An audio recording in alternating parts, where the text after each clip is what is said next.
Fury Bros, de retour avec une nouvelle vidéo, la veille du match Côte d'Ivoire, Allemagne, et tout se passe ici sur notre page. Alors, les gars, comme d'habitude, abonnez-vous, laissez-nous un gros like et surtout, laissez-nous en commentaire vos avis. Voilà, je suis seul ici aujourd'hui. Les deux autres ne pourront pas me joindre aujourd'hui, mais the show must go on, comme on dit en anglais. Et voilà, on doit toujours faire sortir des vidéos pour vous. Et c'est tous vos rendez-vous pour la Coupe du Monde, pour tous vos débriefs et tout, ça sera sur Feuding Bros. Alors, si vous voulez bien, laissez-nous un thumbs up, et puis supportez-nous, continuez de nous supporter, car nous apprécions ça, bien sûr. Voilà, ceci, c'est la nouvelle page Feuding Bros FR, là où on met toutes nos vidéos en français. Voilà, donc tout ce qui est vidéo française se retrouve sur cette nouvelle chaîne Feuding Bros FR. Alors, Côte d'Ivoire, Allemagne. Demain, nous sommes la veille du match. Alors, à quoi nous pouvons nous attendre, bien sûr, et à quoi nous pouvons nous attendre par rapport à Faye. Qu'est-ce que Faye nous réserve? C'est toujours la même polémique à chaque fois. Ses titulaires et son équipe départ. Voilà, et on va parler de tout ça aujourd'hui et voir comment est-ce qu'on peut battre cette Allemagne. Alors, d'abord, pour commencer, je vais parler de l'Allemagne. L'Allemagne qui, bien sûr, bat le Curaçao 7-1. Voilà, c'est un score sur le papier qui peut effrayer, mais dans le fond, dans l'ensemble, ayant regardé le match, j'ai vu beaucoup de lacunes par rapport à l'Allemagne, par rapport surtout défensivement, où il y a Curaçao qui s'est procuré quand même quelques occasions, où ils ont réussi à casser les lignes allemandes. Bon, à la fin, le score est fleuve. Donc, bon, on va leur donner leurs fleurs. Un match, c'est un match. Mais cette Allemagne-là ne m'a pas impressionné, voilà, ne m'a pas fait peur. Et je pense bien que cette Allemagne-là est prenable à condition qu'on commence à la Côte d'Ivoire, à condition qu'on commence avec un très bon dispositif tactique, un effectif adéquat. Et avec nos armes, il faut, pour moi, je pense qu'il faut commencer nos meilleurs joueurs. D'abord, sur l'ensemble du match dernier contre l'Équateur, il y a eu, on a vu certaines forces, certaines faiblesses. Dans le match, selon les titulaires, il y a Eli Wahi, je commence tout au début. Il y a Eli Wahi qui est un peu passé à côté de son match. Aussi Bazoumana Touré qui est aussi passé à côté de son match. Et il y a aussi, surtout en première mi-temps, un dispositif au milieu de terrain qui ne nous a pas arrangé, si vous voulez, qui nous a fait subir. Surtout en cette première mi-temps, il y a eu des Équatoriens qui se sont bien assis, qui ont réussi à trouver les poches dans notre milieu, ce qui nous a fait souffrir. Mais il faut lancer les fleurs à Emerse Faé parce qu'en deuxième mi-temps, il change son dispositif tactique dès l'entrée, même s'il reconduit les mêmes joueurs.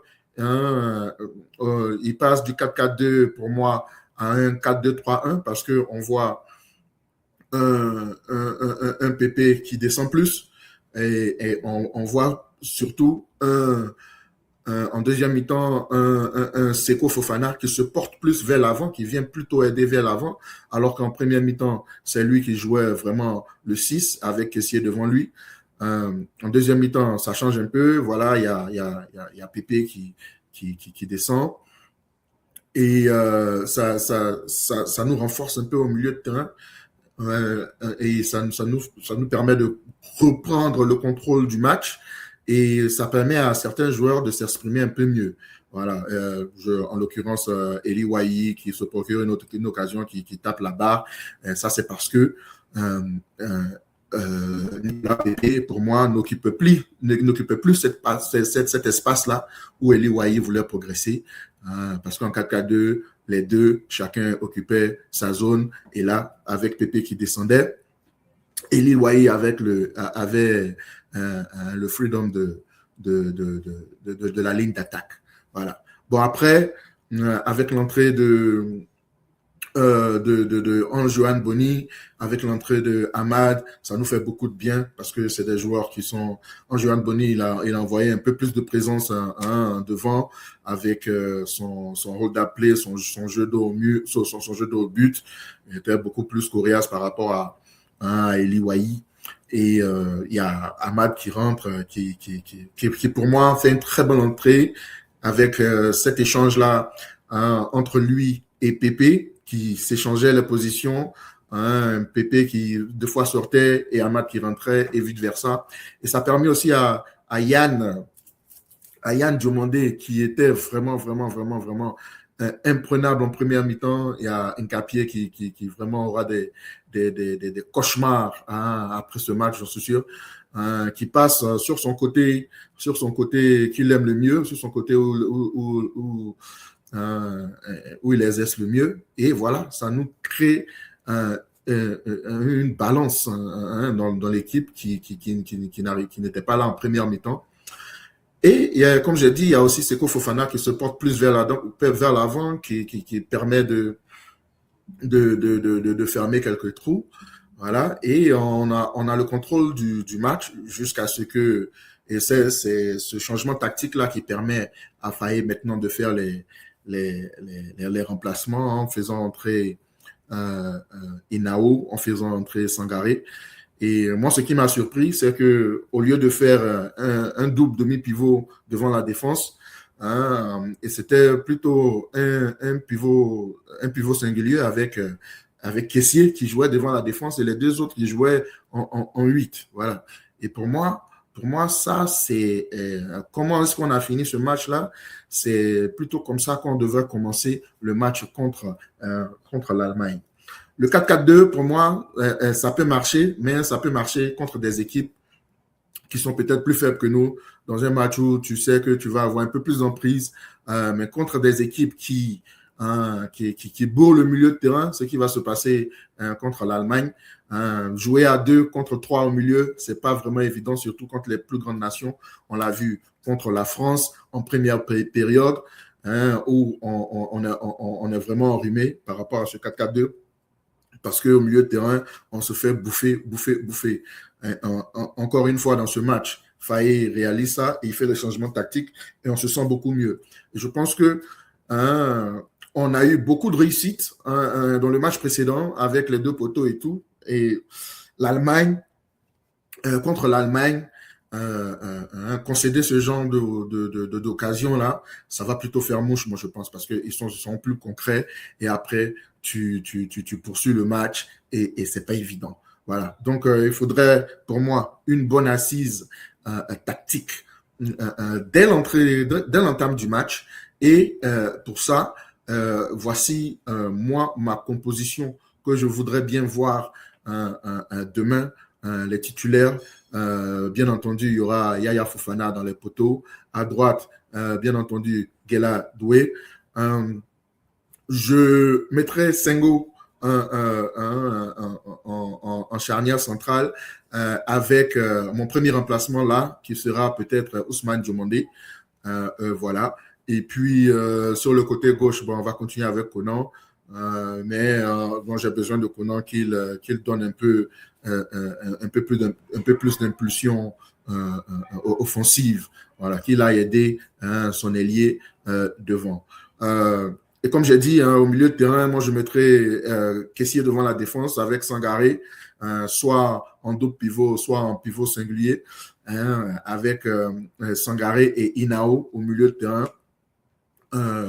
Et puis, devant les trois, il y a Yann à gauche, Yohan Boni au milieu, et puis Amad Diallo à droite. Moi, ce serait mon 11 qui commence. Mais je ne suis pas sûr que c'est ce que Faye va faire. Je pense qu'en tant qu'un entraîneur assez pragmatique, il va miser plutôt sur l'expérience, surtout au milieu de terrain. Mais je le vois peut-être revenir au 4-3-3 ou au 4-2-3-1, mais avec un Sangaré et Kessié et peut-être même Seko qui sera là aussi. Je pense qu'il va reconduire Seko et Kessié et peut-être mettre Sangaré pour ajouter un peu plus d'expérience dans ce milieu de terrain. Ça veut dire que Pépé perd sa place. Rien contre Pépé, je pense qu'il avait fait un match assez raisonnable et il a raté assez d'occasions, mais il s'est mis dans des positions où il pouvait créer la surprise. Donc, moi, j'ai pas mal aimé aussi le travail de Pépé. Mais je pense que dans ce match-là, c'est lui qui va plutôt sauter. En même temps que Bazoumana Touré, en même temps qu'Eli Wahi. Et puis derrière, voilà, il aura le choix à faire. Est-ce qu'il reconduit Agbadou, qui pour moi en première période nous a donné des crises cardiaques, ou bien est-ce qu'il va revenir avec peut-être un Ousmane Diomando ou un Kosonou? On l'a vu les deux rentrer en fin de période contre les Équateurs, ou bien est-ce que Evan Ndika se sent mieux? Apparemment, il a repris un peu les entraînements sur le terrain, donc peut-être là, il aura un choix à faire, une décision à faire. Ça sera à lui de voir. Voilà. Donc, comment est-ce que on pourra battre cette Allemagne? Comme j'ai dit, cette Allemagne-là, elle ne m'impressionne pas. Je pense que si on vient avec un bon, avec nos armes et on fait un bon match, on peut les prendre, on peut faire un match nul ou même aller les battre. Voilà. Ils ont des pions très dangereux aussi. Hein. Et voilà, il y a Moussiala, il y a Havertz qui est très en forme, qui devrait être bien pris, mais c'est pas l'avant-centre c'est pas l'avant-centre dont on doit avoir vraiment peur. Voilà. Donc, ils ont des armes, nous aussi on a les nôtres, et défensivement, moi j'ai vu qu'ils avaient vraiment beaucoup de faiblesses, et avec notre apport offensif, et même notre banc qui peut venir même décanter des situations, je pense qu'on peut très, très, très, très, très bien sortir de ce match-là et faire la différence. Voilà, donc il y aura des gens à surveiller côté allemand.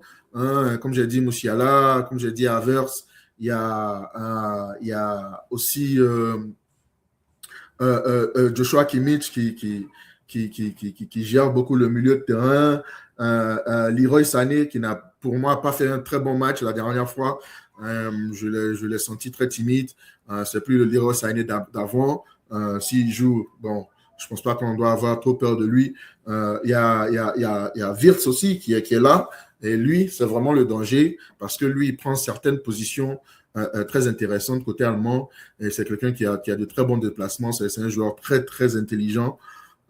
Et il va falloir le surveiller. Donc, c'est pour ça que j'ai dit que peut-être avec un 4-3-3 ou bien un 4-2-3-1, dès l'entame du match, ça va beaucoup, beaucoup, beaucoup nous aider à resserrer un peu les lignes. Et puis après, quand on a le ballon, nous, on se porte vers l'avant. Voilà, nous, on se porte vers l'avant, on y va fort. Nous avons des atouts offensifs. On a vu un grand Yann Diomandé le match précédent. Dans ce match-ci, je le mettrai sur son côté de prédilection. Voilà, je pense que après ce qu'il a fait contre Incapié, si c'est Kimmich qui est là ou bien quelqu'un d'autre, je pense qu'il pourra encore faire la différence. Il devra peut-être se méfier de l'attaque à deux, parce que c'est ce qu'on a vu en deuxième mi-temps avec l'Équateur, surtout quand il est passé à gauche et ils ont fait des attaques à deux contre lui. Mais il s'en est sorti pas mal, mais ça fait aussi qu'arrivé à un certain moment, il s'est fait un peu oublier pendant quelques minutes où il était un peu fermé. Mais ce sera à lui d'être beaucoup plus intelligent, d'avoir de bons déplacements. Et aussi, sur ce côté-là, si Conan doit être là, Conan doit venir les deux aussi, parce que c'est ça aussi qui aide aussi dans la prise à deux. Voilà. Et faire beaucoup de déplacements et savoir, parce que s'il y a une prise à deux, c'est-à-dire qu'il y a forcément un espace quelque part. savoir être assez intelligent pour trouver cet espace-là pour faire les bonnes passes et tout. Voilà. Donc, moi, c'est ce que j'ai aimé quand il a joué à droite contre l'Équateur, c'est que parce qu'il était sur son pied droit, alors il faisait les centres un peu plus vite et il percutait mieux sur son pied droit. Et là, quand il joue à gauche, deux fois, il est un peu plus personnel parce qu'il veut toujours entrer il veut toujours entrer dans le milieu de terrain pour faire la différence là-bas. Et c'est là que peut-être Conan va devoir être un peu plus dynamique offensivement pour créer l'espace à l'extérieur pour pouvoir être aussi une option. Voilà, pour quand Yann rentre sur son pied droit. Et voilà. Mais bon, ça serait un match compliqué. L'Allemagne, c'est toujours l'Allemagne. L'Allemagne, c'est toujours les grands de la Coupe du Monde. Ils viennent toujours. Ce n'est pas la grande Allemagne d'avant, mais c'est toujours l'Allemagne dont il va falloir se méfier. Il va falloir garder la tête sur les épaules. Il va falloir être assez humble sur le terrain. Ne pas penser que nos dernières victoires récentes nous lancent sur un piédestal. Non, il va falloir être très conscient que ça sera un match très difficile. On va dans ce match en tant que outsider. Donc, il va falloir jouer comme ça. Mais moi, je suis confiant qu'on peut vraiment prendre cette victoire. En termes de pronostic, pronostic pour finir, je vois 2-1 pour la Côte d'Ivoire. Je pense qu'on peut aller chercher cette victoire-là qui va nous rassurer, qui va nous qualifier pour le second tour. Qualification historique, bien sûr, parce que ce sera la première fois que la Côte d'Ivoire se qualifie pour le second tour. Alors, voilà, on peut le faire et je pense qu'on va le faire. Peut-être un peu dans la douleur deux fois, mais on a beaucoup d'atouts.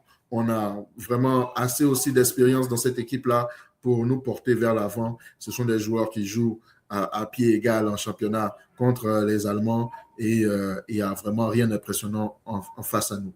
Voilà, donc c'est mon petit débrief pour ce match de demain.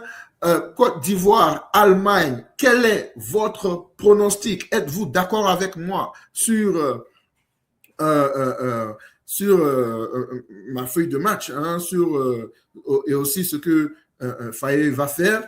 On en a tous hâte de voir ce que Faye va faire. C'est toujours un sujet de polémique. Mais restons confiants. C'est la Côte d'Ivoire, c'est les éléphants. Belle victoire la dernière fois et on continue sur notre lancée. Comme d'habitude, les gars, laissez-nous un thumbs up. La prochaine vidéo, ce sera sûrement avec les deux autres. Laissez-nous un thumbs up, un gros like et commentez et abonnez-vous sur notre nouvelle page pour tout ce qui est Coupe du Monde, Fury Bros FR. Nous sommes là pour vous. On se voit dans la prochaine vidéo. Peace out, Fury Bros.